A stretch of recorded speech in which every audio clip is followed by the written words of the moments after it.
ada yang tanya nih Mbak Ocha. Oke, Kalau Bengal idealnya tuh groomingnya berapa minggu?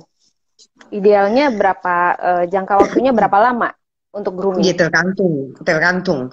Artinya, Bengal bukan kucing yang cepat kotor biasanya. Hmm. Menurut saya dia nggak perlu banyak grooming. Kalau bukan kucing yang kita mau saukan ya. Tapi ya tergantung juga kalau kucing suka keluar, apa tinggal di halaman, apa tinggal di dalam. Ya lihat Hmm. kondisi kan. Yang penting ya kalau kita liatin mulai kotor ya mandiin. Tapi nggak perlu sering-sering ke Persia. Kalau kita seminggu nggak mandiin, udah hancur bulunya. Kalau Bengal, Mm-mm. paling ya Kalau sebulan dua Bengal bulan masih sekali. aman. Sebulan dua Sebulan bulan tiga sekali bulan masih bisa sekali. ya. Ya bisa. Lebih lebih simpel ya, lebih praktis.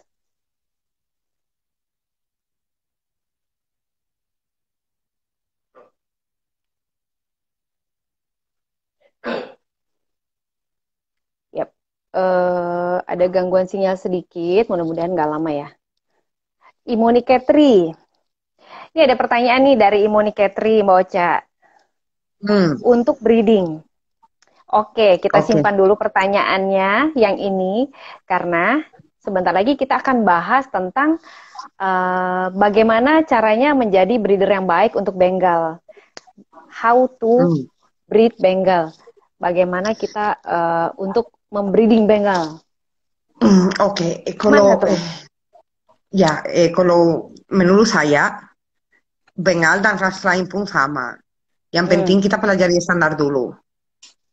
Sebelum kita beli paling stoknya, sebelum kita Yap, yap. cross mereka, yang penting kita pelajari Kita standar. harus tahu. Apa sih? Ya, breed Harus tahu standar dulu standar. ya.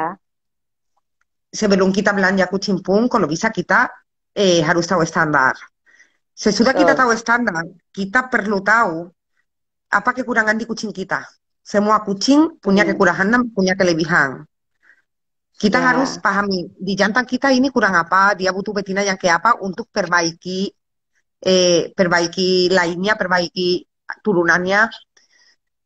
Jadi yang penting itu nomor satu pelajari standar, nomor dua tahu kelebihan dan kekurangan kucing kita dan kalau kita cross Hmm. betina sama jantan itu selalu harus ada tujuan.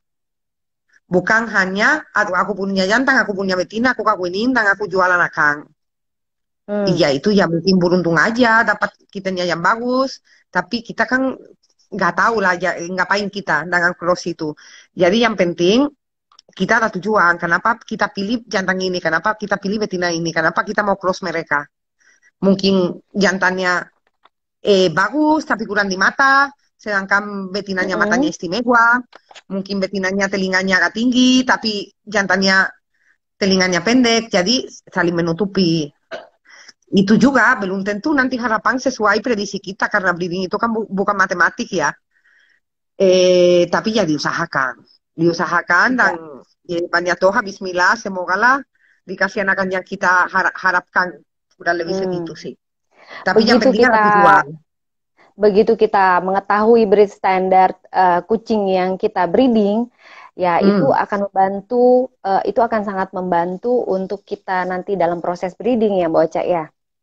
sangat sangat bantu. Sangat Di membantu. semua ras di Bengal pun sama Ya. di Bengal pun Eh, sama. saya sapa teman-teman dulu. Hai, ada Mbak Tresa, Amorkani join. Halo Mbak, apa kabar? Nah, teman-teman yang baru join, kita hari ini membahas all about Bengal Cat ya. Sekarang kita mau tahu dong Mbak Ocha, untuk Hmm, bagaimana caranya memilih Bengal yang baik. Memang tidak ada yang sempurna, tapi kita ingin punya kucing Bengal yang sesuai dengan standar. Itu bagaimana Mbak Ocha? oke. Yang pertama Boleh lihat kita kucingnya harus nggak? Nanti kita lihat kucingnya ya. siap. Nanti kita cari kucingnya. Ambil Ya, ambil. Nanti kita aku minta ambil, tolong tinggal si papi angkat. ambil. Angkat Tinggal angkat. angkat satu. Jadi yang pertama di Indonesia kita kan punya 4 organisasi. Yap. Tika, CFA, ICAFIFE, sama WWCF. Hmm. Yang pertama kita harus tahu standar yang mana kita mau ikuti dulu. Karena standar memang sangat mirip. Empat-empatnya sangat mirip.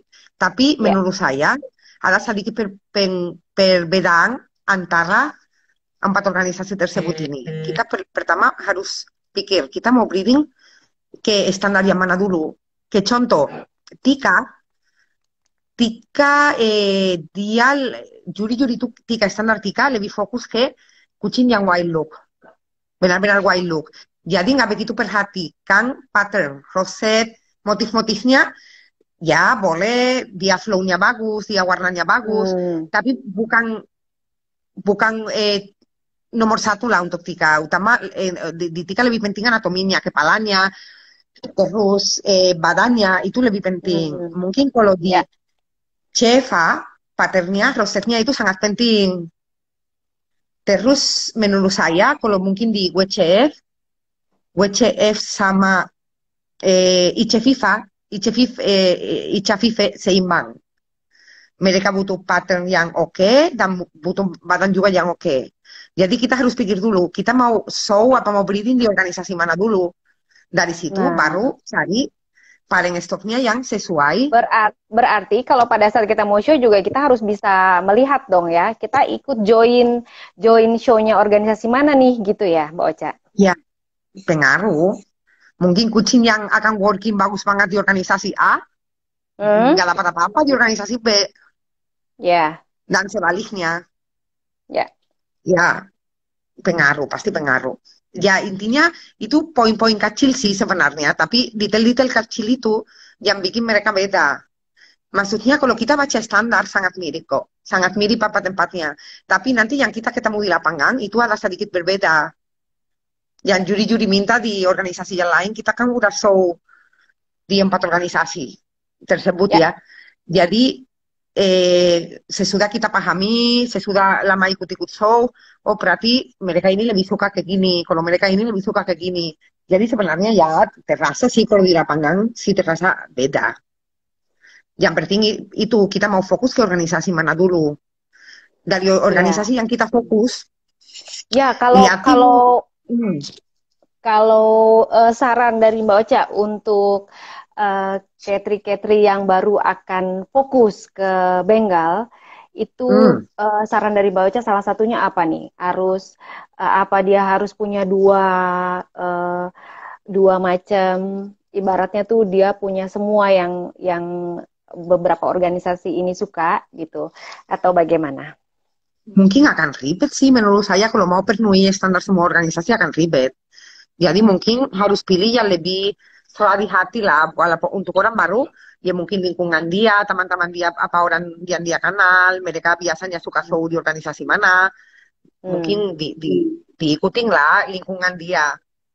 Tapi ya kalau pelajari apa standarnya empat-empatnya dan baru pilih dari standar ya nggak apa-apa juga, Iya, nggak apa-apa itulah juga. mungkin Cuman yang penting, ya, salah satunya mungkin itu ya Mbak Ocha yang kalau misalnya kita mau jadi breeder, memang pertama kita harus tahu breed standar dulu teman-teman. Dan belajar breed standar itu kan tidak sebentar. Ya hmm, ibaratnya itu uh, kita praktek langsung dalam penanganan hmm, kucing tersebut atau kita juga hmm, mengikuti seminar-seminar, kita belajar hmm, dari organisasi tersebut langsung. Di Indonesia kan ada VIVE, ada CFA, ada WCF, ada TIKA. Nah, jadi hmm, teman-teman boleh pilih atau boleh join semua juga oke, nggak masalah. Yang nggak penting masalah. teman-teman menjadi breeder yang bertanggung jawab dan nggak bisa kayak itu ya Mbak Ocha nggak bisa mau semua, iya kan? Karena Mbak Ocha Nggak belajar bisa. Bengal berapa lama? Belajar Bengal? Ya aku nyampe sekarang sih masih belajar, belum belum selesai belajar. Selalu ada yang bisa dipelajari dan selalu bisa Ya lebih dalam betul, lagi. Kayak betul. mungkin tahun terakhir ini aku agak sedikit lebih fokus ke yang Bengal yang Wailo, yang F series. F series itu artinya yang lebih dekat dengan ALC atau kucing hutan. Jadi Ah, awalnya kita mulai aktif di Cafife. Mulai aktif di Cafife karena hmm, saat itu CFA belum ngakui Bengal. Tika dan WC pun mereka belum ada show. Jadi kita mulai aktivitas Cafife. Belum sesudah itu nggak lama lagi di Cheva aku dengar kita masuk juga ke Cheva. Sekalian ikutin yang lain juga. Jadi awalnya kita benar-benar ikutin standarnya Cafife. Mungkin sampai sekarang sih sebenarnya. Kita Ya, ikutin standarnya Cafife dan menurut saya Cafife dan Cheva sangat mirip sih sebenarnya. sangat mirip Sangat sebenarnya mirip ya. standarnya. Sangat dua Ya, itu sangat mirip. Mungkin Tika yang agak sedikit berbeda menurut saya. Jadi tahun ini terakhir aku lagi pelajari lebih fokus ke itu ke standar Tika lah bisa dibilang ke oh, oke. Wild Look ya. Nah, untuk Eh, setiap organisasi aja kita mesti belajarnya satu-satu ya. Untuk ras yang satu macam ini gitu ya Mbak Ocha. Jadi kita tahu ya untuk standar organisasi yang ini apa, organisasi ini apa. dan Oh, ini juga kapan kita mau pelajari standar organisasi, menurut saya kita perlu lihat juga hasil breeding teman-teman Indonesia luar negeri yang ikutin standar tersebut. hmm, Jadi dengan sekarang kita punya Facebook, punya Instagram, kita bisa ada banyak breeder-breeder senior yang bisa jadi patokan kita pelajari program mereka. Oh dia yep, kawinin kucing kayak gini sama kucing kayak gini hasilnya kayak gini. ya. Dan ya, belajar bloodline. Bloodline itu apa Hmm, sih turunan kucing-kucing kita yang kita mau breeding, ada apa di belakang mereka, siapa ibunya, siapa kakeknya, gimana bentuknya. Itu hmm. sangat membantu sih menurut Wah, saya. ribet ya. Sangat membantu. Lumayan, Tapi ya, lumayan, lumayan dari penjelasan Mbak Ocha yang ibaratnya itu cuma sedikit dari banyak yang harus diketahui itu sudah buat saya sudah lumayan, wah, lumayan harus satu-satu pelan-pelan belajarnya gitu kan. iya, tapi Iya, kalau kita suka, kita benar-benar hobi. Ya kita nikmati hmm, sih menurut saya. Kalau aku sih nikmati. benar, benar, Jadi benar. ya, kita nikmati dan ya yang pertama ya udah kita tahu kurang lebih kita suka kucing kayak apa, bengal ke standar yang mana, ikutin organisasi yang mana, dari situ siapa yang breeding di Indonesia di luar negeri pun yang ikutin standar yang organisasi tersebut. Baru dari situ Ya, kita mulai coba cari pada stoknya. Kita beli jantan satu, apa betina satu. Kalau mau hmm, cari pasangannya, apa sih kekurangan di kucing pertama? Ya udah kita hmm, coba mengikuti dengan pasangannya. Intinya sih kayak gitu sih kuncinya Mbak Tuti. iya. Itu aja Oke, terutama. pada prakteknya juga apa trial and error nggak sih Mbak Ocha? Misalnya, menurut Ya teori kita, sangat. misalnya di atas kertas kita udah, oh ya oke, nanti saya parentnya yang ini saya harapkan hasilnya ini gitu. Nah, pernah nggak sih tiba-tiba loh kok meleset dari Ya pasti perkiraan gitu? pasti ada. Pasti Pasti ada dan ada mungkin ya. yang benar-benar hasil yang kita harap itu sedikit. Itu Hmm, sedikit, sedikit. Tapi ya itulah fungsinya breeder. Kita ya harus lanjut, itu selalu seninya. lanjut. Oke, aku udah dapat hasil kayak gini, tapi masih kurang di sini. Jadi aku perlu perbaiki ini lagi. Selalu ada yang perlu dikejar kok. Jadi Ya, belum ada. Kita liatin kucing kita pasti ada kekurangan. Dan itu menurut saya bagus. Kalau kita bisa liatin kekurangan, kita bisa coba how to say, coba diperbaiki dengan breeding. ya, Kalau kita nggak ya, liatin kekurangan kucing kita, ya apa yang mau diperbaiki. ya betul. Jadi Jadi ya kita juga selalu juga harus tahu ya apa yang mau diperbaiki nih untuk program breeding berikutnya gitu kan. ya, dan selalu ada yang Hmm, perlu diperbaiki. Jadi nggak akan habis menurut saya, nggak akan habis. ya nggak Hmm. berhenti belajar jadi akhirnya Mbak Ocha ya. Nggak berhenti belajar. Dan Iya, berhenti coba, kadang-kadang hasilnya lebih sesuai, sesuai, kadang-kadang kurang, kadang-kadang lebih bagus hmm, pun dari yang kita ekspektasi. Ya namanya itu ya, juga ya apa dari atas ya itu ya kita pakai Bismillah aja hasilnya ya, dia terserah yang di atas nanti kan iya kurang lebih betul.